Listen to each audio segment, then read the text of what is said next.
everyone, welcome to your very own Easily.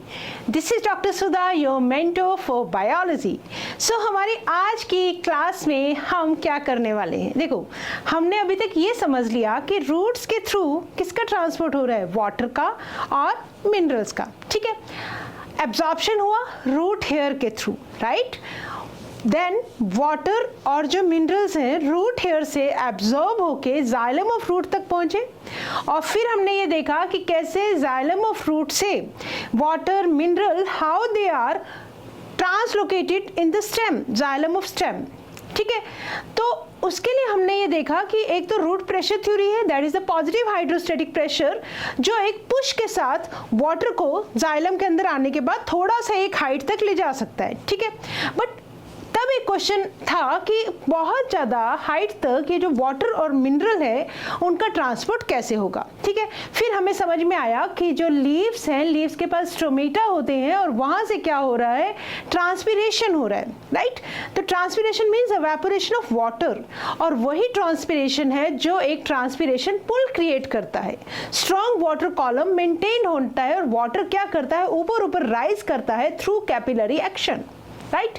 तो transpiration pull और root pressure theory के through हमने ये देखा how the water is transported. ठीक है, आज का जो हमारा टॉपिक है वो ये है कि किस तरह से जो जाइलम है और जो मिनरल्स हैं उनका अपवर्ड जो ट्रांसपोर्ट होगा वो कैसे होगा, मतलब how they are taken in. Soil से रूट के अंदर मिनरल्स का ट्रांसपोर्ट कैसे होता है ये हमें देखना है. आप बोलेंगे मैम वाटर के अंदर एब्जॉर्ब होगी. Yes, we have already understood कि जो मिनरल्स हैं वो जनरली एक्टिवली ट्रांसपोर्ट होते हैं. Transport of mineral requires energy but they can be transported passively also. ठीक है, तो ऐसी ही कुछ अब आज हम डिस्कशन करेंगे कि किस तरह से मिनरल्स का अपटेक हो रहा है, किस तरह से जो फ्लोएम के थ्रू जो फूड है वो ट्रांसलोकेट हो रहा है to the various parts of the plant. मतलब जो फूड बनाया है, किसने बनाया है, मेन सोर्स कौन है फूड का, दैट इज लीफ. ठीक है, तो जो लीफ से फूड है वो प्लांट के हर पार्ट को चाहिए बेटा.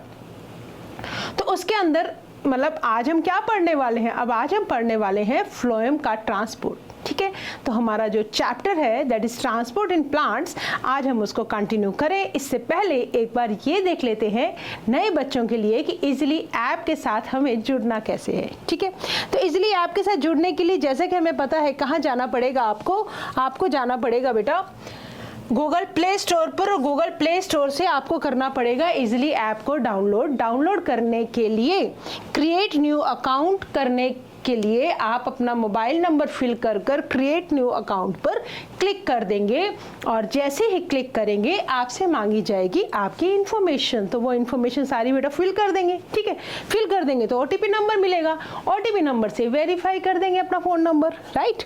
देन कुछ ऐसे कोर्सेज खुलेंगे आपके सामने, राइट.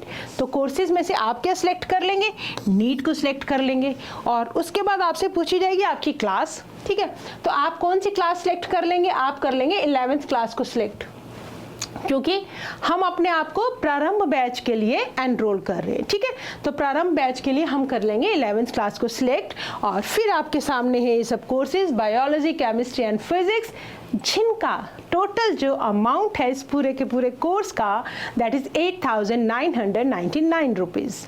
अब क्योंकि हम और आप भी चाहते हैं कि हमें ये कोर्स फ्री में अवेलेबल हो जाए, तो कुछ नहीं कीजिएगा, सिंपल एक फ्री इजीली कूपन कोड को एंटर कर देंगे.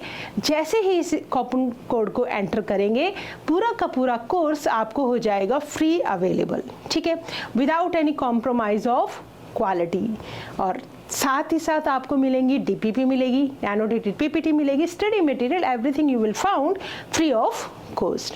तो किस बात की देरी है, जल्दी से गूगल प्ले स्टोर से डाउनलोड कीजिए इजीली ऐप को. ओके, इसी के साथ ही स्टार्ट कर रहे हैं हमारा आज का चैप्टर. और चैप्टर का जो टॉपिक है, मतलब चैप्टर हमें पता है कौन सा है, ट्रांसपोर्ट इन प्लांट्स, और हमारा जो टॉपिक है कि अपटेक ऊपर कैसे लेंगे किसको और ट्रांसपोर्ट कैसे करवाएंगे मिनरल न्यूट्रिएंट्स का. ठीक है, तो ये रहेगा हमारा आज का टॉपिक.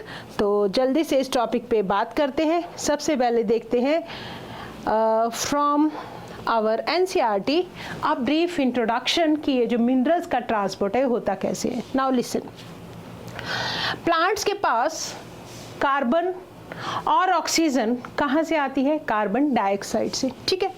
इन द कहाँ प्रेजेंट है कार्बन डाइऑक्साइड? एटमॉस्फेयर के अंदर, ये बात हमें सबको पता है, ठीक है। कार्बन और ऑक्सीजन तो आ गई, ओके। बट बाकी और भी तो चीज़ें चाहिए इनको, बहुत सारे मिनरल्स चाहिए, तो उनकी रिक्वायरमेंट कहाँ से होती है? वो होती है वाटर और मिनरल जो सॉइल के अंदर प्रेजेंट है। देखो हमने ये देखा हुआ है, दिस इज रूट, है ना, प्लांट के अंदर कार्बन डाइऑक्साइड तो ठीक है, कहाँ से आ गई बेटा? एटमॉस्फेयर से आ गई।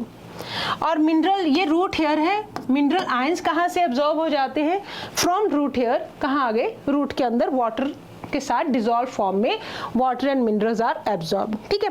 अब ये जो आप पिक्चर देख रहे हो ना, ये जो आप पिक्चर देख रहे हो, हमने ये देखा था कि जो वाटर का ट्रांसपोर्ट है, स्टोमेटा दिन के टाइम ओपन रहते हैं और रात के टाइम पे वो क्या करते हैं? क्लोज हो जाते हैं। तो ये जो opening of closing of stomata है, that is guarded, that is controlled by guard cells. ये चीज़ हमने अच्छे समझी थी, राइट। और इसके अंदर ना बेटा काम करती है पोटाशियम पंप थ्योरी, ठीक है, जो हमने डिटेल में नहीं पढ़ी है, बट फिर भी थोड़ा सा बता दूं मैं आपको कि क्या होता है। जब ये पोटेशियम पंप थ्योरी के अकॉर्डिंग हाइड्रोजन आयन जो होते हैं वो गार्ड सेल्स को लीव कर देते हैं और जो पोटेशियम के कुछ आयंस हैं वो अंदर मूव करते हैं, ठीक है। जैसे ये हाइड्रोजन आयन बाहर मूव करते हैं, दे रिक्वायर्स एनर्जी, और पोटेशियम अंदर जाता है, किसमें हम बात कर रहे हैं, चलो इसी रूट हेयर के अंदर ही, ठीक है। तो ऐसे ही कार्बन डाइऑक्साइड का कंसंट्रेशन बढ़ जाता है तो कार्बोनिक एसिड बनता है। मतलब ऐसे ये कुछ प्रोसेस है, आप सिंपल इतना समझो कि गार्ड सेल्स के ओपनिंग के अंदर पोटाशियम आयंस का भी रोल है, पोटाशियम आयंस अंदर जाते हैं, हाइड्रोजन आयन बाहर निकलता है, और इन सब केमिकल्स मिनरल्स के एक्सचेंज की वजह से जो मिनरल्स है they are able to absorb, ठीक है। तो कैल्शियम, मैग्नीशियम, पोटाशियम, हाइड्रोजन, ऐसे बहुत सारे मिनरल्स प्लांट्स को चाहिए होते हैं, और ये जो मिनरल्स हैं सब वाटर के थ्रू एब्जॉर्ब होकर रूट हेयर से कहाँ तक जा रहे हैं? जाइलम में, जाइलम से फिर वो ऊपर उनका अपटेक होता है। फिलहाल आप इतना समझेंगे, ठीक है, कि बहुत सारे मिनरल्स की क्या है? जरूरत है, ओके। तो अब बेटा इन मिनरल्स का जो ट्रांसपोर्ट है वो कैसे होता है, वो चीज़ हमें देखनी है। देखो सबसे पहले ये बताओ, वाटर का ट्रांसपोर्ट कैसा होता है? हमने बहुत अच्छे से समझा था। Water is always transported passively, बेचारा जहाँ उसकी ज़्यादा कंसंट्रेशन होती है वहाँ से अपने आप मूव कर जाता है अपनी लो कंसंट्रेशन की तरफ, ठीक है। मतलब from higher concentration to the lower concentration, water का movement by diffusion through a semi permeable membrane means osmosis के through it is a passive movement.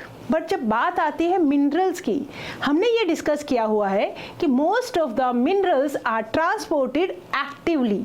हालांकि कुछ मिनरल्स का ट्रांसपोर्ट पैसिव भी हो सकता है। Most of the minerals are transported actively. Why? Because minerals क्या है बेटा? चार्ज्ड पार्टिकल्स है, they are charge particle, number one reason. Number two soil के अंदर मिनरल्स का जो कंसंट्रेशन है वो कम होता है। सॉइल के अंदर मिनरल्स का कंसंट्रेशन कम होता है, जबकि रूट के अंदर मिनरल्स का कंसंट्रेशन हाई होता है। आप बोलेंगे मैम ये क्या बात बोल दी, सॉइल तो मिनरल्स तो सॉइल के अंदर है।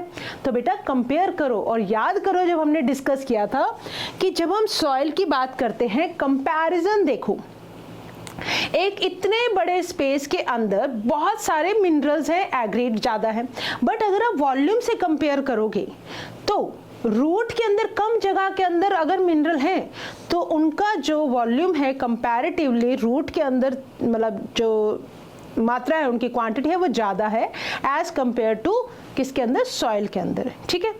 तो सॉइल के अंदर mineral concentration is low, root के अंदर मिनरल कंसंट्रेशन इज हाई। तो अब जो ट्रांसपोर्ट है वो सॉइल से रूट्स तक होना है, राइट। सॉइल के अंदर लो है और रूट्स के अंदर हाई है। That means the minerals has to move from low concentration to high concentration, मतलब अगेंस्ट द कंसंट्रेशन ग्रेडियंट। तो जब अगेंस्ट द कंसंट्रेशन ग्रेडियंट जाना होता है तो क्या होता है? एनर्जी लगती है। इसलिए जो मिनरल्स का ट्रांसपोर्ट है दैट इज एक्टिव। ओके, चलो देखो, unlike water, all minerals cannot be passively absorbed by the root। सारे के सारे मिनरल्स का ट्रांसपोर्ट पैसिवली नहीं हो सकता, ठीक है। मतलब मिनरल्स नहीं पास कर सकते, सारे कुछ हो जाते हैं, ठीक है। 2 factors account for this, 2 reason है क्यों एक्टिव ट्रांसपोर्ट होता है मिनरल्स का। Minerals are present in the soil as charged particles, ठीक है, which cannot move across the cell membrane। हमें पता है कि जो चार्ज पार्टिकल है, सेल मेम्ब्रेन कैसी है बेटा, इट इज सेमी परमिएबल, जरूरी नहीं हर चीज को अंदर आने देगी। तो मिनरल्स के ऊपर होता है चार्ज, और चार्ज पार्टिकल जो है वो सेल मेम्ब्रेन के थ्रू पास नहीं कर पाते हैं, ठीक है। Okay, the concentration of mineral in the soil is usually lower than the concentration of minerals in the root के अंदर कंसंट्रेशन ज़्यादा है, सॉइल के अंदर कंसंट्रेशन कम है एज कंपेयर टू एरिया को देख लो, है ना। बड़े सारे एरिया के अंदर अगर थोड़े से मिनरल्स पड़े हैं जिसका मतलब उनकी क्वांटिटी कम है, कंसंट्रेशन कम है। अगर कम एरिया के अंदर बहुत सारे मतलब मिनरल्स, थोड़े से मिनरल है, फॉर एग्जाम्पल ठहरो इसको ऐसे समझो, देखो हमने ये समझा हुआ है कि मान लो ये है सॉइल और ये है मान लो रूट, दिस इज रूट के अंदर मान लो सोडियम आयन है आपके 10 सोडियम आयन है, और इसके अंदर है 20 सोडियम आयन्स है, ठीक है। फॉर एग्जांपल चलो यहाँ पे कितने 20 हैं, राइट, सोडियम आयन। अब देखो ना, सॉइल के पास तो बहुत सारी जगह है, अब इतनी सी जगह के अंदर अगर मैं 20 सोडियम भी रख दूंगी तो वो कम ही रहेंगे, जबकि रूट के पास स्पेस कम है, इसके पास अगर 10 भी है तो इतने से नैरो से एरिया के अंदर अगर मैंने उनको इकट्ठा कर दिया तो यहाँ पे कंसंट्रेशन ज़्यादा हो जाएगी, ठीक है। चलो, therefore most minerals must enter the root by active absorption, lower to higher जाना है, okay, into the cytoplasm of the epidermal cell. हमें पता है रूट हेयर किसकी एक्सटेंशन है, एपिडर्मिस की, ठीक है। व्हाट वी हैव स्टडीड, देखो हमने ये देखा हुआ है बेटा, हमने ये देखा हुआ है कि ये जो आउटर लेयर है, दीज आर रूट हेयर, ठीक है। तो ये कौन से सेल्स हैं, दीज आर एपिडर्मल सेल, और इनके अराउंड ये कौन से सेल्स हैं, ये हमने पढ़ा हुआ है कि कॉर्टेक्स के सेल्स हैं, ये दीज आर कॉर्टेक्स सेल्स। तो एपिडर्मल सेल्स के साइटोप्लाज्म में ये क्या है बेटा, दिस इज रूट हेयर, ठीक है। और ये क्या है, आपकी सॉइल है, सॉइल के अंदर बहुत सारे आयंस हैं। तो आयंस सॉइल के अंदर जो कंसंट्रेशन है आयंस का, दैट इज लो आयंस, यहाँ पे लो आयंस है, ठीक है। और यहाँ पे एज कंपेयर टू एरिया की बात करो, यहाँ पे हाई है, हाई कंसंट्रेशन ऑफ आयंस, ठीक है। यहाँ क्या है, इसको लो आयंस नहीं लिखो, यहाँ लिखो low concentration of ions in soil, ठीक है। तो अब सॉइल से अंदर जाना है, यहाँ से आयंस को अंदर जाना है, ठीक है। तो this is against the concentration gradient, ठीक है। तो इसका मतलब जब कोई भी चीज अगेंस्ट द कंसंट्रेशन हमें मूव करानी है तो it requires energy, ATP, energy मतलब एटीपी चाहिए इनको, ठीक है। इतनी बात आई होप मेरी क्लियर है आपको, ओके। तो cytoplasm of the epidermal cell के अंदर जाना है इनको, this need energy in the form of ATP, और the active uptake of ions is partly responsible for the water potential gradient in the roots। देखो अब क्या होगा, ये चीज हमने समझी हुई है, फिर से बता रही हूँ। अब देखो जैसे ही आयंस का मूवमेंट हो गया, आयंस चलो जी अंदर मूव कर गए, है ना। मैंने आपको ये बताया था, मान लो मेरे पास ये अगर कोई बीकर है और बीकर के अंदर ऑलरेडी कुछ मैंने क्या भर दिया, वाटर भर दिया, वाटर है इसके अंदर, ठीक है। अब जैसे ही मान लो इसके अंदर आ गए सॉल्यूट्स आ गए, तो क्या होगा, सॉल्यूट्स के आने से वाटर पोटेंशियल क्या कर जाएगा, डिक्रीज कर जाएगा, ठीक है। अब देखो बाहर क्या है, बाहर सॉइल के अंदर क्या है, वाटर पोटेंशियल ज्यादा है, हाइपोटोनिक कंडीशन है, अंदर क्या है, हाइपरटोनिक कंडीशन है। तो वाटर कहां से कहां जाएगा, वाटर देखो यहाँ पे बनाओ, ये चीज वी हैव ऑलरेडी डिस्कस्ड, जो वाटर है, वाटर भी अंदर जा रहा है, कैसे जा रहे हैं? यहाँ जो कंडीशन है वाटर के लिए, दीज आर हाइपोटोनिक, हाइपोटोनिक है, और अंदर क्या है? हाइपरटोनिक है। तो वाटर का मूवमेंट हो जाएगा बाहर से अंदर की तरफ वाया ऑस्मोसिस। किस लिए हुआ? क्योंकि मिनरल्स गए सोल्यूट, मिनरल्स क्या है? आयंस क्या है? सोल्यूट्स है। जैसे ही सोल्यूट अंदर जाएंगे तो अंदर जो कैसी कंडीशन हो जाएंगी? कंसंट्रेटेड सॉल्यूशन, मतलब हाइपरटोनिक कंडीशन, मतलब सोल्यूट्स के ऐड करने से वाटर पोटेंशियल डिक्रीज हो जाएगा रूट के अंदर। ठीक है, तो अब जब वाटर पोटेंशियल डाउन हो गया तो क्या होगा? Therefore, for the uptake of water by osmosis, तो ये जो आयंस का एक्टिवली ट्रांसपोर्ट होना, it is also responsible for the uptake of water by osmosis. Some ion also move into the epidermal cell passively. तो ऐसा नहीं है कि सारे के सारे एक्टिवली है, कुछ आयंस पैसिवली भी मूव कर जाते हैं, राइट? चलो, आई होप ये चीज़ हमें बहुत अच्छे से क्लियर है, हम पहले भी इसको डिस्कस कर चुके हैं। चलो अब आगे आओ। अच्छा, इससे पहले मेरे कुछ क्वेश्चंस के आंसर दो। हमने अभी तक जो भी कुछ पढ़ा, absorption of mineral ion is, कैसा बोलोगे? It is a active transport. These are some questions for you, these are active transport. ठीक है, ओके। व्हाई? बिकॉज दो रीजंस है हमारे पास। वी हैव टू रीजंस, दो रीजंस की वजह से जो मिनरल्स का ट्रांसपोर्ट है, that is the active transport, right? Minerals exist in the form of charged particles, और इनको सेल मेम्ब्रेन के थ्रू मूव करना is difficult. Okay, transport of mineral take place from low concentration. कहाँ है low concentration? Soil के अंदर, to high concentration, to high concentration, that means root के अंदर। ठीक है, okay. Mineral concentration in soil is low, इसको याद रखोगे बात को। Mineral concentration in root is high. तो हमारा जो ट्रांसपोर्ट है वो कहाँ से कहाँ हो रहा है? Low to high. That means it is against concentration gradient. जब भी कोई चीज against the concentration gradient from low to high जाएगी, तब क्या होगा? It requires ATP। ठीक है, क्लियर है? ओके, चलें आगे। अब आ जाओ आगे। नाउ सी, हाँ, ions are absorbed from the soil by both active and passive transport. समझ में आ गया? Okay. Specific proteins in the membranes of root hair cells actively pump iron. Root hair के जो cells होते हैं उनके पास there are some specific transport proteins. There are some specific transport proteins. ठीक है? रूट हेयर के जो वाटर इन मिनरल्स एब्जॉर्ब्ड हुए, ये क्या है? प्लांट का न्यूक्लियस, और ये वैक्यूल है, सेलुलोज की सेल वॉल है, सॉइल पार्टिकल्स के through from the soil into the cytoplasm of the epidermal cells, right? Like all cells, endodermal cells have many transport protein embedded in their plasma membrane. Endodermal cells कहाँ होते हैं? देखो, अब देखो, ये हमने डायग्राम बनाया, ये हमने बोला ये एपिडर्मल सेल है, ये कॉर्टेक्स है। ठीक है, ओके।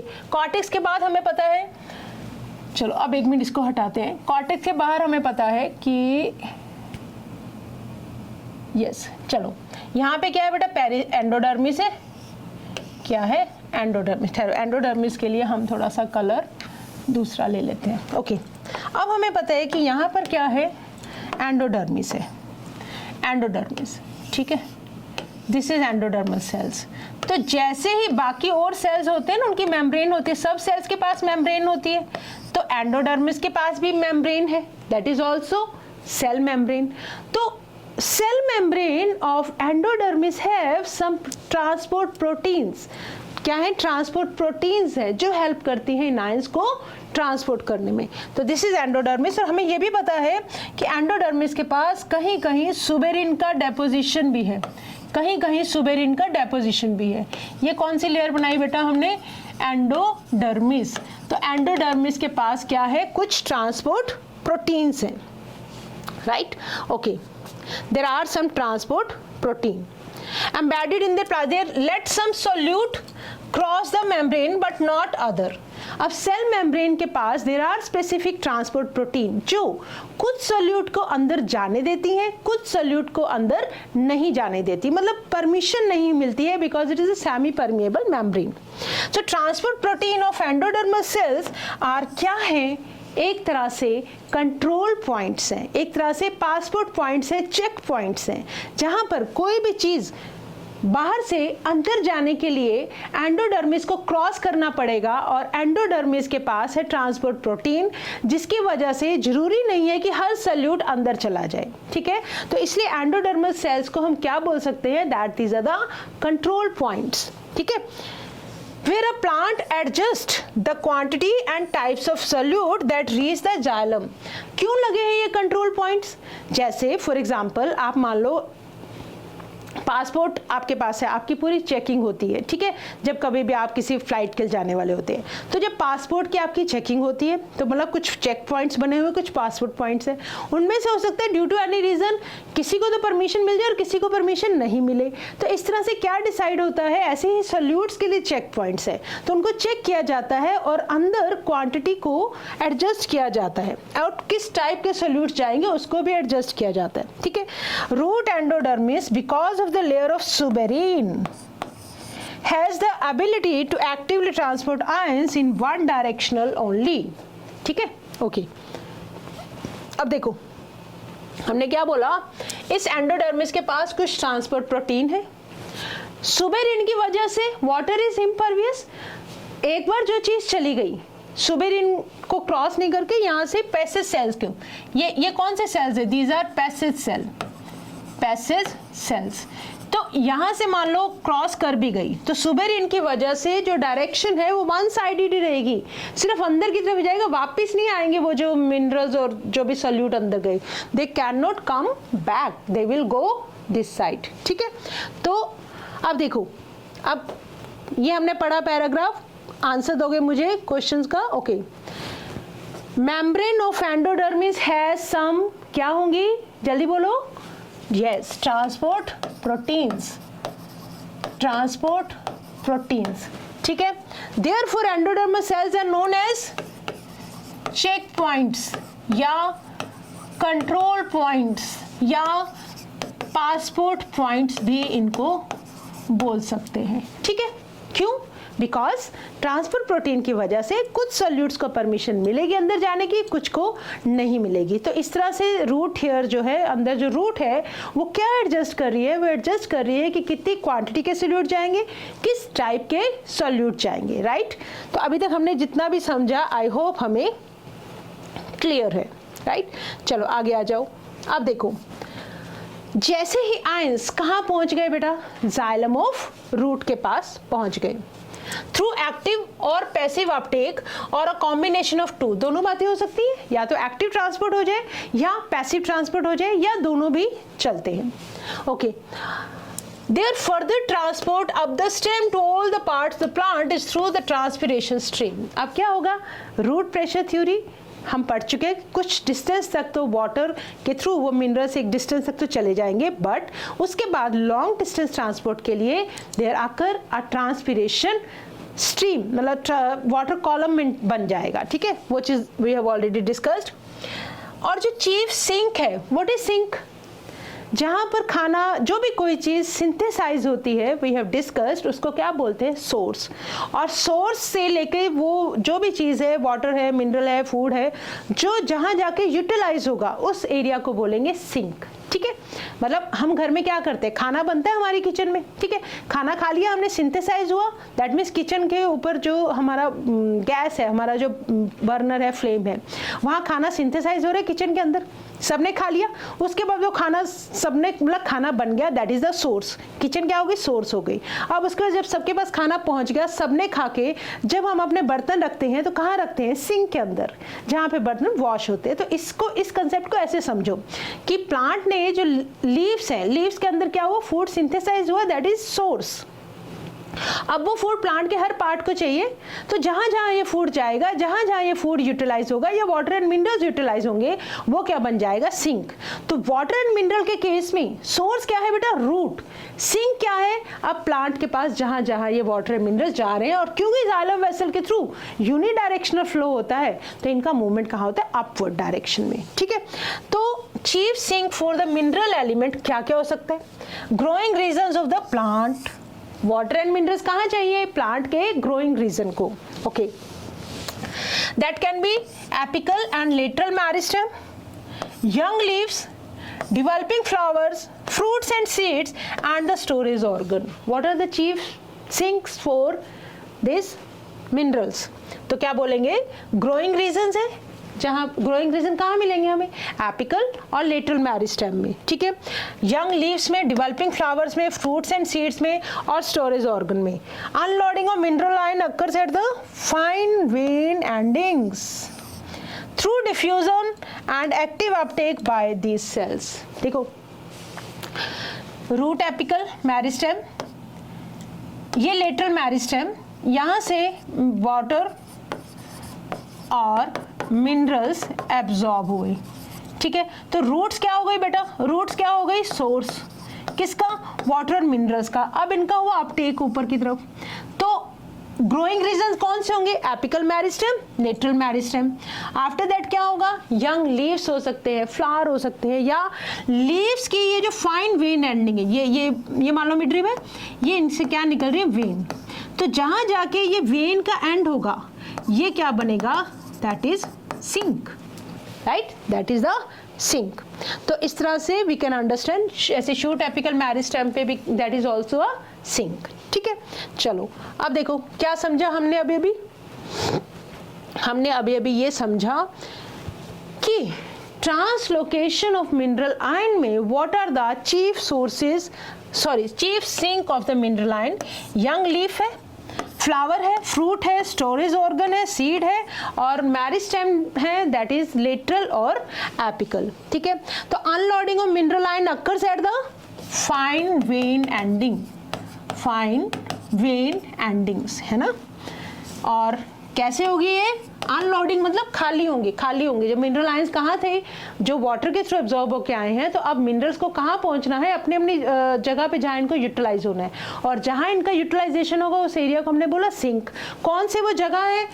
ये वाली सारी जगह है। ठीक है, तो फाइन वेन एंडिंग्स तक जाकर लीफ के अनलोडिंग हो जाते, पूरे मिनरल्स ट्रांसपोर्ट कर दिए जाते हैं। और प्रोसेस अनलोडिंग कैसे होती है? Bye diffusion. ठीक है, तो ये बात हम समझ गए। अब इसके बाद हम चलते हैं नेक्स्ट। ओके, अब देखो, mineral ions are frequently remobilised. कुछ जो जैसे नाइट्रोजन, फास्फोरस, सल्फर, ऐसे कुछ जो मिनरल्स होते हैं दे आर मोबाइल, बट कुछ मिनरल्स ऐसे होते हैं जैसे कैल्शियम, दे आर इमोबाइल। ठीक है, और कुछ हमने ये भी देखा कि जो नाइट्रोजन है that is absorbed in the form of, या utilize in the form of, जिसका ट्रांसपोर्ट है ऑर्गेनिक फॉर्म में भी हो सकता है, इनऑर्गेनिक फॉर्म में भी हो सकता है। ऐसी सल्फर और फास्फोरस का। ठीक है, तो जो मिनरल आयंस है उनको हमें रीमोबिलाइज करना होता है। कब? मान लो प्लांट का कोई भी लीफ है वो पुराना हो गया, ठीक है, उसका हो गया सेनेसेंस। ठीक है, तो अब जब उसका सेनेसेंस हो गया तो उसके पास कुछ मिनरल्स है। तो हमने ऑलरेडी पहले भी डिस्कस किया था कि वो जो मिनरल आयन है ओल्ड लीफ से कहाँ जाएंगे? यंग लीफ के पास हमें उनका ट्रांसपोर्ट करना पड़ता है, right? Particularly from older senescing part. Older dying leaves export much of their mineral content to younger leaves. Similarly, before leaf fall in the deciduous plants, minerals are removed to other parts. Elements most readily जो mobilize होते हैं वो कौन कौन से होते हैं? Phosphorus, that can be sulfur, nitrogen and potassium, और कुछ एलिमेंट जैसे structural component like calcium, they are not remobilized. देखो हमने क्या देखा, चलो इसको ऐसे समझते हैं, एक सेकेंड। हमने क्या पढ़ा अभी कि जो रीमोबिलाइजेशन देखो कैसे होगा, how the remobilisation will take place. देखो ये मान लो मेरे पास क्या है, एक प्लांट है, this is the old leaf. ये क्या है बेटा? ओल्ड लीफ है, ठीक है। और ये क्या है अभी this is a young leaf, this is a young leaf. ठीक है, अब इस लीफ के पास कुछ मिनरल्स हैं, इसके पास क्या है, कुछ मिनरल्स हैं। ठीक है, ये कैसा लीफ है, दिस इज ओल्ड लीफ। ये क्या हो गया, अंडर सेनेसेंस, इसका हो गया सेनेसेंस, मतलब एजिंग हो गई। तो अब ये बोल रहे हैं कि भाई तू तो जा ही रहा है, ठीक है, तेरा तो हो गया सेनेसेंस, मतलब you are going to fall on the earth. तो इस प्लांट का हिस्सा नहीं रहोगे आप, क्योंकि आप ओल्ड हो चुके हो। तो अब इनके पास, तुम्हारे पास जो भी सामान है, जाने से पहले एक काम करो, इस यंग लीफ को दे दो, क्योंकि ये इसके काम आएगा, मिनरल्स इसके काम आएंगे। ठीक है, तो इसको बोलते हैं रीमोबिलाइजेशन। इसके पास मिनरल्स कैसे आए थे, दैट इज अभी हमने समझा, फाइन वेन एंडिंग तक बाय डिफ्यूजन मिनरल्स का ट्रांसपोर्ट हर जगह हो जाता है। ठीक है, तो this is remobilized, these minerals are remobilized to young leaf। ठीक है, इतनी बात क्लियर है।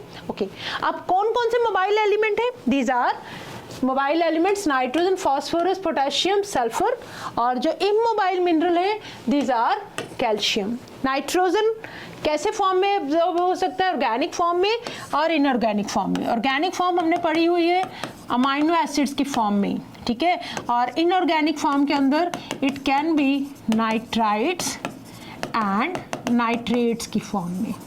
ठीक है, तो फास्फोरस एंड सल्फर ये कैसे एब्जॉर्ब होते हैं, they are absorbed, they are also mobile organic form के अंदर, they are also absorbed in organic forms. ठीक है, तो ये जो हमने देखा था अमाइनो एसिड्स का नाइट्रोजन ट्रांसपोर्ट फ्लोएम के through, it can be multidirectional, bidirectional, but xylem के थ्रू अगर हो रहा है तो it is unidirectional.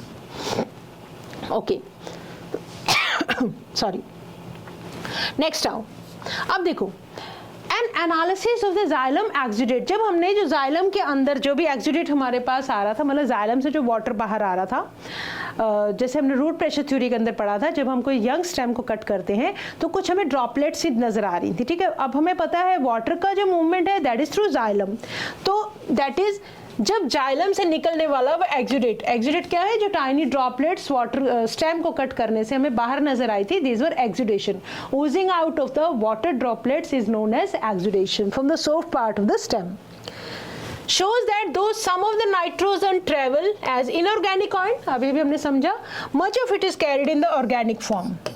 organic form क्या है बेटा, अमाइनो एसिड्स, ठीक है, और related compounds। Similarly small amount of phosphorus and sulfur are carried as organic compounds। in addition, a small amount of exchange of material does take place between xylem and phloem, के बीच में भी आपस में exchange of material होता है, वो कैसे होता है देखेंगे।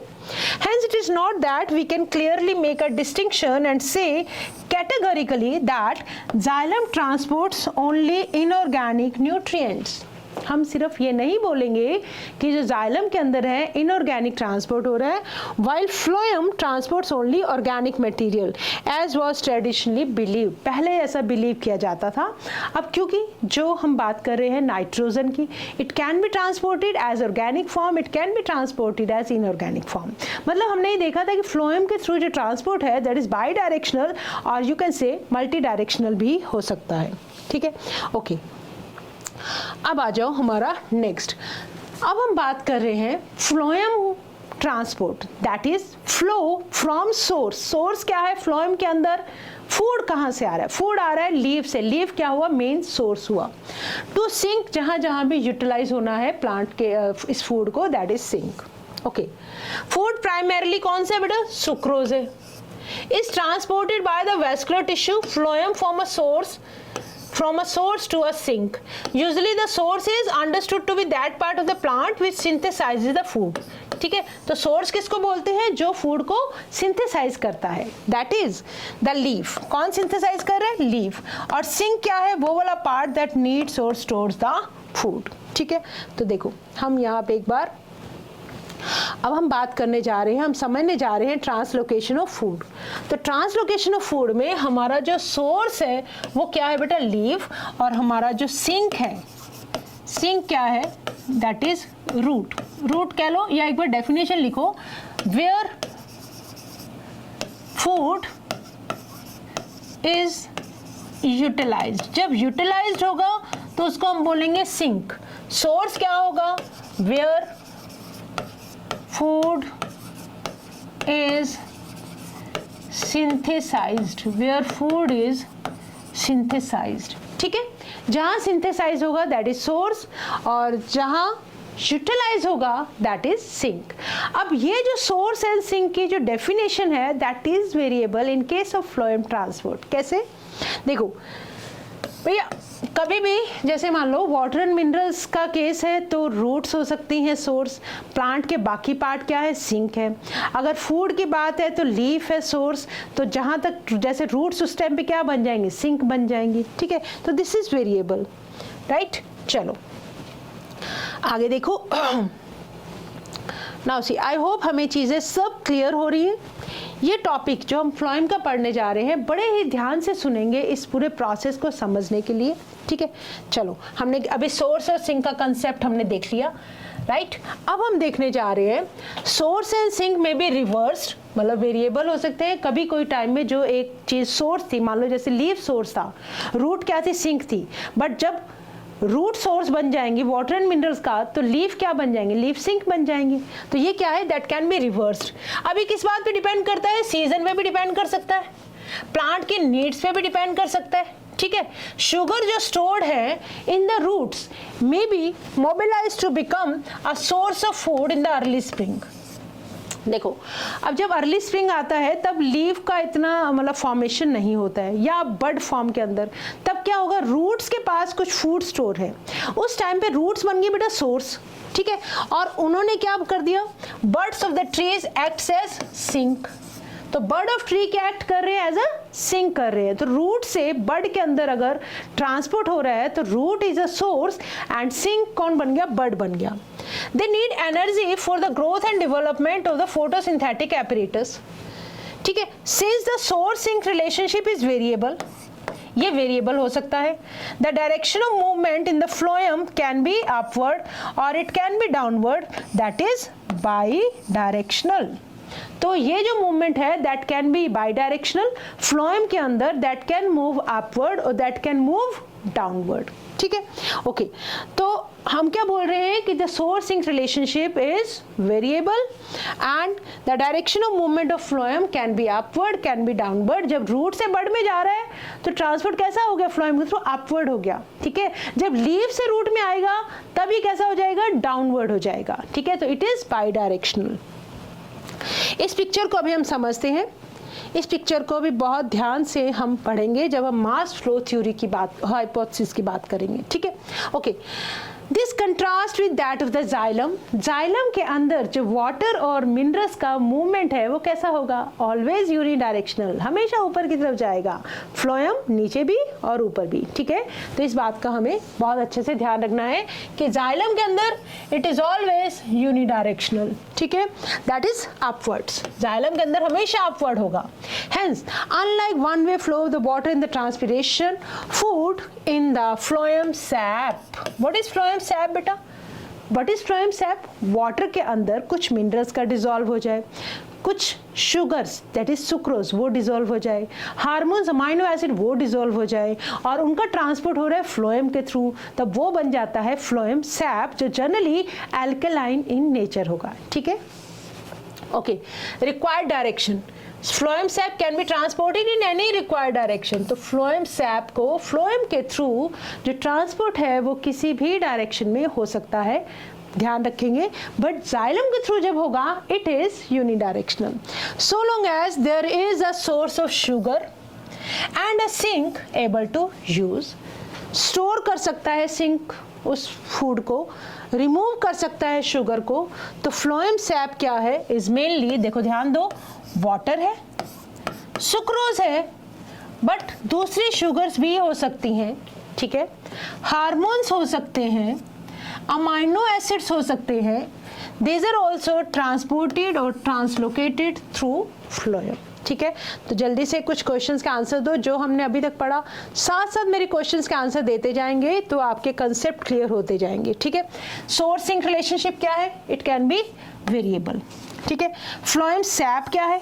किससे कंपोजिशन क्या है? इसमें वाटर हो सकता है, सुक्रोज हो सकता है, एंड हम लिख लेते हैं अदर शुगर्स भी हो सकती हैं, अमाइनो एसिड्स हो सकते हैं, हार्मोन्स हो सकते हैं, और जनरली फ्लोएम सैप का जो नेचर है that is alkaline in nature. ठीक है, ओके, हमने फ्लोएम सैप समझ लिया, हमने मिनरल के बारे में समझ लिया। अब क्वेश्चन ये आता है, what is this pressure flow और मास फ्लो हाइपोथेसिस? ठीक है, क्या कहता है ये हाइपोथेसिस? जैसे हमने समझा था कि जाइलम के थ्रू जो वाटर है, एक जैसे रिवर में से वाटर आ रहा है, जो कुछ उसके रास्ते में आ रहा है उसको बहाता हुआ लेके जा रहा है। ठीक है, ऐसे ही हम बात कर रहे हैं फ्लोएम के अंदर भी जो चीजों का ट्रांसपोर्ट है that is in bulk, that is in mass flow. ठीक है, तो ये हाइपोथेसिस देखो क्या कहता है, the accepted mechanism used for the translocation of sugars from source to sink is called the pressure hypothesis, pressure flow hypothesis. ठीक है, as glucose is prepared at the source, source क्या है बेटा? लीफ है, photosynthesis, it is converted to sucrose, that is a disaccharide. Sugar is then moved in the form of sucrose into the companion cells and then into the living phloem sieve tube cells by active transport. This process of loading at the source produces a hypertonic conditions in the phloem. ठीक है, क्या पढ़ दिया मैंने? देखो, बहुत simple सी बात है, मैंने अभी तक कुछ भी नहीं बताया, मैंने ये बताया द मास फ्लो हाइपोथेसिस जो है वो ये कहता है, मास flow hypothesis that is the most accepted mechanism, वो ये कहता है कि मान लो मेरे पास ये क्या है बेटा, ये लीफ है। ठीक है, लीफ के अंदर कौन से सेल्स है? ये कौन से सेल्स हैं? These are mesophyll cells. कैसे सेल्स हैं ये? These are mesophyll cells. ये कैसे सेल्स हैं? These are mesophyll cells. Mesophyll cells में क्या हो रहा है बेटा? फूड बन रहा है। और साथ ही साथ जो जाइलम की वेसल्स हैं, फ्लोएम की वेसल्स है, दे आर कनेक्टेड। देखो फॉर एग्जांपल हमने ये देखा कि अब देखो ये क्या है, ऐसे कनेक्टेड है, इसके अंदर क्या है? जाइलम वेसल्स है। चलो इसको बनाते हैं, ये क्या है बेटा? जाइलम वेसल्स है। ठीक है, इसी के साथ ही क्या है? फ्लोएम वेसल्स है। ठीक है, तो फ्लोएम वेसल्स के लिए चलो इसको ऐसे देखो, ये क्या है? फ्लोएम वेसल्स है। ठीक है, और ये क्या है? This is xylem vessel, this is xylem vessel, xylem, और ये क्या है बेटा? फ्लोएम। ठीक है, तो स्टेम के जो जाइलम एंड फ्लोएम है वो अटैच्ड है लीफ के जाइलम एंड फ्लोएम के साथ, राइट। तो हमने क्या समझा अभी तक? हमने ये समझा है कि लीफ के पास मेसोफिल सेल्स है, मेसोफिल सेल्स के अंदर क्या सिंथेसाइज हुई? ग्लूकोज। ग्लूकोज किस में कन्वर्ट हो जाती है? सुक्रोज में। तो इनके पास क्या है? सुक्रोज है। सबके पास क्या है? मेसोफिल सेल्स के पास क्या है? सुक्रोज है, that is stored as starch. और अब ये जो सुक्रोज है ये जाइलम के अंदर भी, फ्लोएम के अंदर भी किस तरह से इसका ट्रांसपोर्ट होगा वो हम देखने जा रहे हैं। ठीक है, चलो अब देखो, नाउ सी, एक सेकेंड, यस, सिंपल सी बात है, लीफ टिप ऑफ स्टेम पे भी sugar leaf sieve tube water flow. चलो इसको डायग्राम को समझने से पहले हम एक चीज समझते हैं कि हाँ देखो, ये हमारे पास है बेटा फ्लोएम, ये क्या है? फ्लोएम है। ये फ्लोएम की क्या है? सीव ट्यूब्स है। ये फ्लोएम है, फ्लोएम की क्या है? सीव ट्यूब्स है। ठीक है, इस अरेंजमेंट को समझना, वही जो लीफ के अंदर अरेंजमेंट था हम उसकी बात कर रहे हैं। हमने बनाया पूरे यहाँ पे फ्लोएम। फ्लोएम के पास क्या है? आपको पता है कि phloem is non living. Phloem खुद नॉन लिविंग है, मतलब इसका जो सीव ट्यूब सेल्स है they are not living, but साथ में जो कंपेनियन सेल है दैट इज लिविंग। ठीक है, तो इसके साथ ये क्या है? कंपेनियन सेल्स है, और ये सेल्स फ्लोएम के इसके अंदर है। मेसोफिल सेल्स ऑफ लीफ में भी है और रूट के पास भी फ्लोएम है। ऐसे ही ये क्या है बेटा, this is xylem, this is xylem, right. तो ये सारा अरेंजमेंट है। और अब हमें यही देखना है कि सबसे पहले जाइलम के अंदर, सॉरी फ्लोएम के अंदर ये जो फूड का ट्रांसपोर्ट है वो कैसे होता है। सबसे पहले देखो क्या हुआ है, सुक्रोज पहुंच गई है कंपेनियन सेल से, कंपेनियन सेल से कहां पहुंच गई, फ्लोएम के अंदर, कंपेनियन सेल से पहुंच गई फ्लोएम के सीव ट्यूब्स के अंदर, ठीक है, बाय एक्टिव ट्रांसपोर्ट। अब क्या हो गया, फ्लोएम के अंदर क्या हो गई, लोडिंग हो गई। ओके, ध्यान से देखो व्हाट हैज हैपेंड, सिंपल। यहां क्या बनी बेटा, मेसोफिल सेल्स के अंदर क्या बन गया, सुक्रोज। सुक्रोज कहाँ आ गई, कंपेनियन सेल्स में, कंपेनियन सेल से कहाँ आ गई, फ्लोएम के अंदर, ठीक है। तो जैसे ही फ्लोएम के अंदर आ गई, सॉल्यूट्स ऐड हो गए, फ्लोएम के अंदर क्या हो गए, सॉल्यूट्स ऐड हो गए, तो कंडीशंस यहाँ पे कैसी बन जाएंगी, अब देखो यहाँ पे कंडीशंस बन जाएंगे हाइपरटोनिक, हाइपरटोनिक कंडीशंस बन गई। सिंपल, मेसोफिल सेल्स ने क्या बनाई, सुक्रोज बनाई, सुक्रोज का ट्रांसफर हुआ कंपेनियन सेल्स में, कंपेनियन सेल से कहाँ गई सुक्रोज, फ्लोएम के अंदर, मतलब फ्लोएम के अंदर हो गई loading, this is known as phloem loading. Sucrose के आने की वजह से क्या हुआ, फ्लोएम लोडिंग, और फ्लोएम लोडिंग की वजह से कंडीशंस कैसी हो गई, हाइपरटोनिक कंडीशंस हो गई, ठीक है। हम साथ साथ देखो लिखते जाएंगे फ्लो चार्ट के फॉर्म में।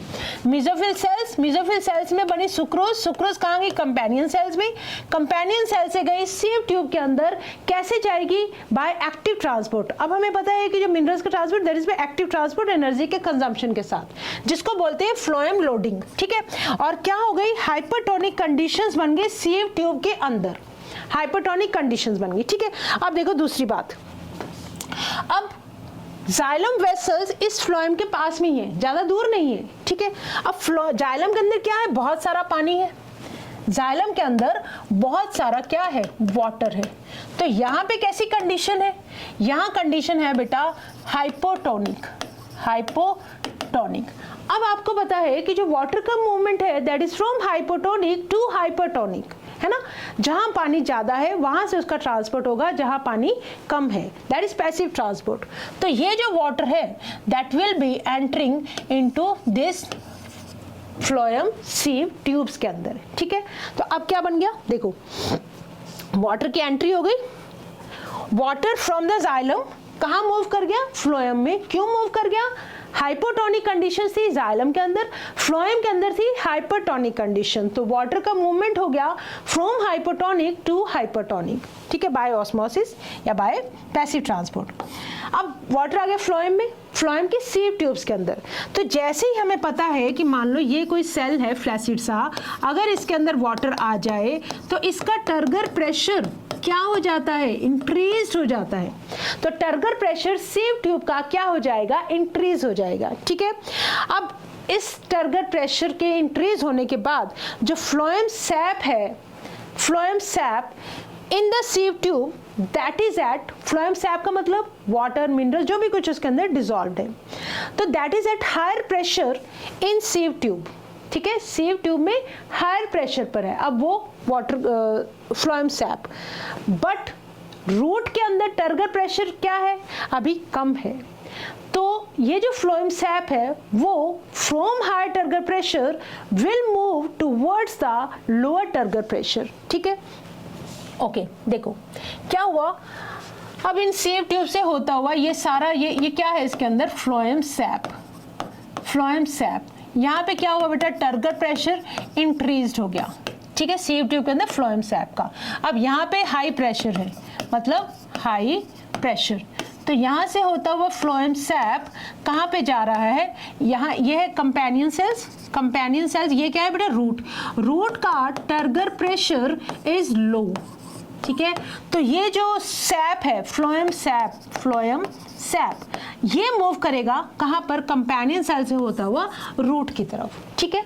अब इस जगह पे क्या होगा, यहाँ पे सॉल्यूट्स सेपरेट कर लिए जाएंगे, सॉल्यूट्स के लिए कलर यूज करो, मतलब जो सॉल्यूट्स हैं सॉल्यूट्स को हम अलग कर लेंगे, कंपेनियन सेल्स के थ्रू यहाँ क्या जाएंगे, सॉल्यूट्स पहुंच जाएंगे, और इनमें से वाटर जो है, वाटर वो इस तरफ मूव कर जाएगा, किस तरफ, जाइलम की तरफ। वाटर कहाँ पे मूव कर जाएगा, water will move towards this side, water यहाँ से मूव कर जाएगा, वाटर, वाटर जाइलम की तरफ जाएगा, सॉल्यूट्स इधर की तरफ जाएंगे। ठीक है, इतनी सी बात अगर मेरी क्लियर है तो बताओ जरा जल्दी से, क्या किया मैंने? फ्लोएम सैप वाटर आने की वजह से सीव ट्यूब्स के अंदर टर्गर प्रेशर इंक्रीज कर गया, रूट के अंदर टर्गर प्रेशर अभी भी कम है, तो जो मूवमेंट है फ्लोएम सैप का that is from higher pressure to lower pressure. ठीक है, that is from phloem sieve tube to root की तरफ जाएगा। ओके, अब वहां पे क्या होगा? सुक्रोज को रिमूव कर लेंगे, this is known as unloaded of phloem. Okay, अब क्या हुआ? वाटर जो लेफ्ट बचा फ्लोएम के अंदर, जो वापस पानी बच जाएगा, सॉल्यूट्स निकल जाएंगे, तो क्या होगा? That will move back to the xylem. तो वाटर का वापस क्या हो जाएगा? Movement towards the xylem. कैसे हो जाएगा बेटा? देखो, यहाँ वाटर ज्यादा हो गया तो मतलब अब यहाँ पे कंडीशन हो गई हाइपोटोनिक। हाइपोटोनिक मतलब ये मान लो वाटर था, पहले इस वाटर के अंदर क्या थे? सॉल्यूट्स भी थे। ठीक है, तो ये कैसा था? हाइपरटोनिक था। अब मैंने क्या किया? इसमें से सॉल्यूट्स को हटा दिया, सॉल्यूट्स को मैंने रिमूव कर दिया, तो पीछे मेरे पास क्या बचा? अब सिर्फ पीछे मेरे पास सिर्फ बच गया वाटर, पीछे मेरे पास सिर्फ बच गया वाटर। ठीक है, तो ये कैसी कंडीशन हो गई? Hypotonic condition, right? वाटर बच गया, तो वाटर अब फ्लोएम सैप में है और यहाँ पे ऑलरेडी पानी क्या हो गया था? कम हो गया था। यहाँ पे कंडीशंस कैसी थी? हाइपरटोनिक थी। तो अब वाटर कहाँ से कहाँ मूव करेगा? फ्लोएम से जाइलम की तरफ मूव करेगा, फ्रॉम हाइपोटोनिक टू हाइपरटोनिक। वापिस जो पानी जाइलम ने इसको दिया था सिर्फ इस फ्लोएम सैप को ट्रांसफर करने के लिए, अब वापिस से वाटर कहाँ चला गया? जाइलम के पास। ठीक है, चलो देखते हैं एक बार एनसीईआरटी। Okay, now see. ठीक है, water in the adjacent xylem moves in the phloem by osmosis. ठीक है, as osmotic pressure builds up in the phloem sap, water, ये कुछ हट गया यहाँ से, water moves to the areas of lower pressure, मतलब turgor pressure, lower pressure roots के अंदर। at the sink, sink क्या है यहाँ पे? Root. osmotic pressure must be reduced, again active transport is necessary to move the sucrose out of the phloem। अब phloem में से solutes की unloading कैसे होगी? through active transport। वाटर पीछे रह जाएगा, सोल्यूट्स का एक्टिव ट्रांसपोर्ट हो जाएगा, कहाँ से? फ्लोएम से सिंक के अंदर वाटर वापस ले जाएगा। ठीक है, phloem and into the cells which will use the sugar, sucrose out of the phloem sap and into the cells which will use the sugar, converting it into energy। तो उस sugar को, जो phloem SAP के अंदर sugar थी, उसको convert कर दिया जाएगा एनर्जी में।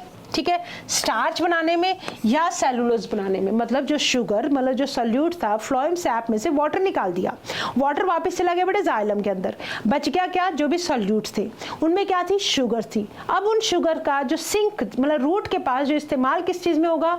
एनर्जी को लेने में, सेलुलोज बनाने में, एज वेल एज स्टार्च की फॉर्म में जो एक्स्ट्रा बच जाएगा उसकी फॉर्म में वो स्टोर हो जाएगा। ठीक है, as sugars are removed the osmotic pressure decreases and water moves out of the phloem, वापिस चला जाएगा जाइलम के अंदर। ठीक है, आई होप हमें ये क्लियर है। ओके, टू समराइज, अब हम इसको पूरी की समरी करते हैं। समरी करने में क्या हुआ? Movement of sugar in the phloem begins at the source, मतलब सोर्स क्या था? लीफ था। वेयर शुगर्स आर लोडेड, कैसे? Actively into the sieve tube. Loading of the phloem sets up a water potential gradient. जैसे solutes add हो गए phloem के अंदर, क्या हुआ? वाटर पोटेंशियल कम हो गया। जाइलम के अंदर वाटर पोटेंशियल अभी भी ज़्यादा है, तो वाटर मूव कर गया xylem to phloem. That facilitates the mass movement in the phloem. तो जैसे वाटर मूव करेगा, that is the mass movement of the water in the phloem. Phloem tissue is composed of sieve tubes, companion cells which form long columns with in their end holes in their end wall, जिनको बोलते हैं sieve plates. Cytoplasmic strands pass through these holes, ठीक है, in the सीव plates, so forming continuous filament as hydrostatic pressure in the sieve tube of phloem increases, pressure flow begins and the phloem sap moves through the phloem. Meanwhile, at the sink, incoming sugars are actively transported out of the phloem and removed. ठीक है, ये थी बेटा एक summary. अब एक बार हमने जो समझा डायग्राम वो तो ठीक है, अब एक बार इसको और समझो। सिंपल वही वाला डायग्राम है जो हमने अभी भी बनाया था, ध्यान से समझेंगे। अब हम फिर से एक बार समरी कर रहे हैं। इतने अच्छे से ये टॉपिक थोड़ा सा मुश्किल लगता है बच्चों को, but it's not so difficult. एक बार फिर से समझो, बहुत ईजी लगेगा। ये कौन से सेल्स है बेटा? लीव्स के सेल्स है ना, मेसोफिल सेल्स। ठहरो, कौन से सेल्स है? Mesophyll cells. These are mesophyll cells. Mesophyll cells के अंदर क्या बन रहा है? ग्लूकोज। ग्लूकोज किस में कन्वर्ट हो जाता है? सुक्रोज में। ठीक है, तो ये क्या है बेटा? Companion cell. कंपेनियन सेल्स के अंदर क्या आ गया? सुक्रोज आ गया। ठीक है, सुक्रोज कंपेनियन सेल से कहाँ गया? फ्लोएम सीव ट्यूब्स के अंदर। तो सुक्रोज क्या है? बेसिकली सोल्यूट है। अब जैसे ही ये सोल्यूट यहाँ पे आएंगे तो यहाँ पे क्या हुआ?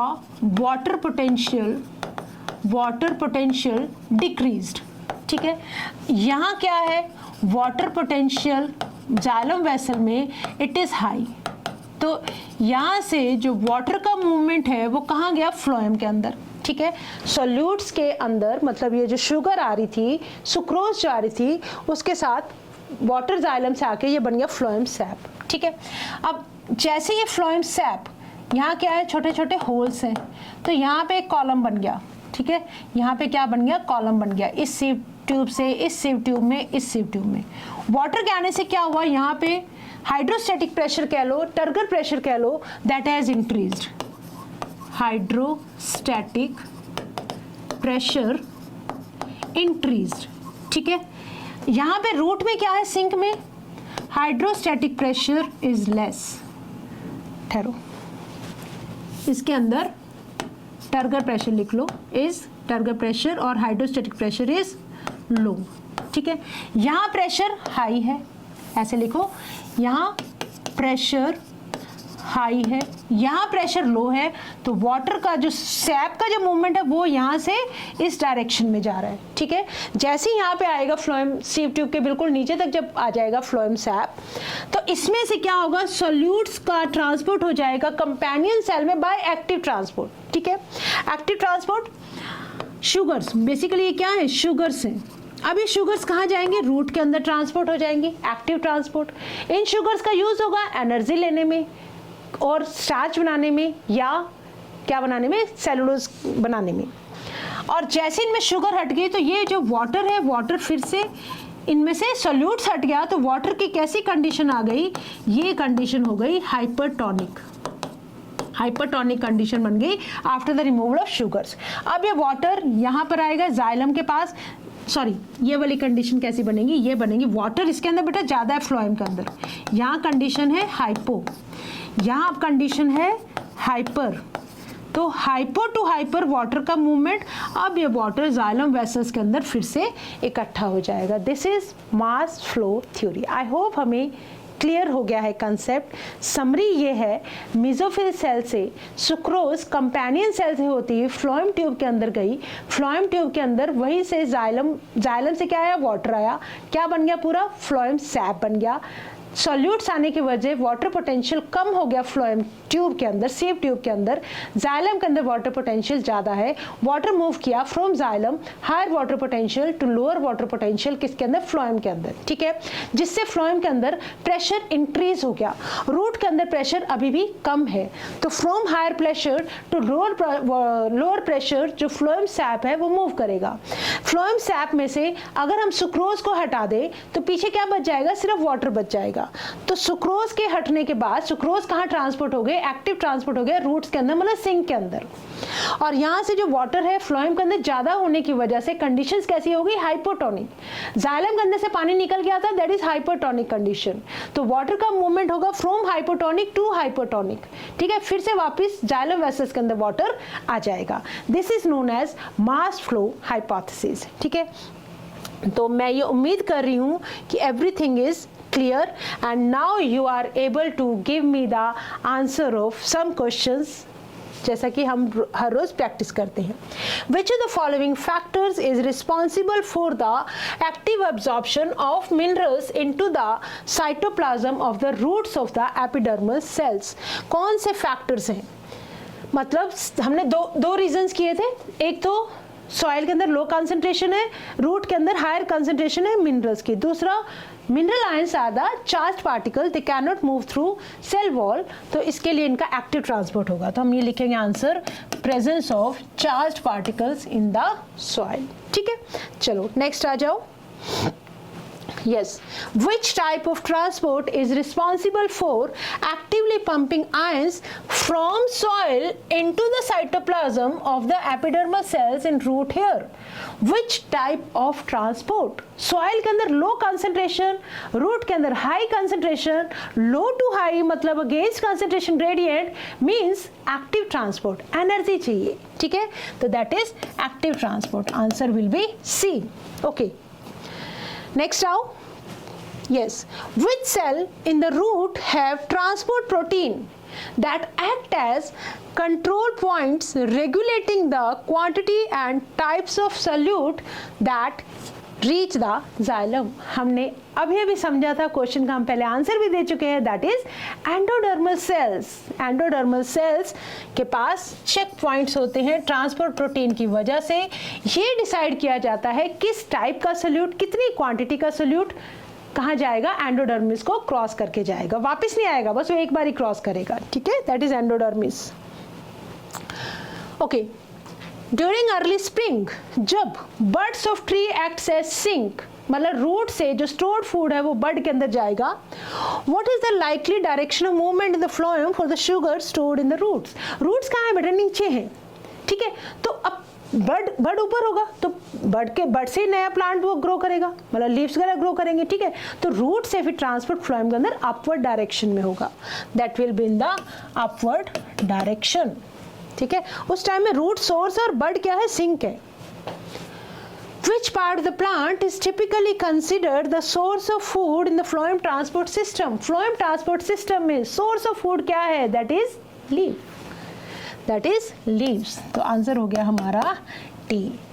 So with this we have completed with the active जो uptake of minerals और किस तरह से फ्लोएम के अंदर ट्रांसपोर्ट होता है. हमने मास फ्लो हाइपोथेसिस को बहुत अच्छे से समझ लिया and I hope everything is clear. But still then अगर कोई आपको डाउट है तो आप कमेंट बॉक्स में हमसे अपने डाउट पूछ सकते हैं या टेलीग्राम चैनल्स पर अपने डाउट पोस्ट कर सकते हैं. तो with this it's the time to say thank you, but always remember that you have to learn with a smile.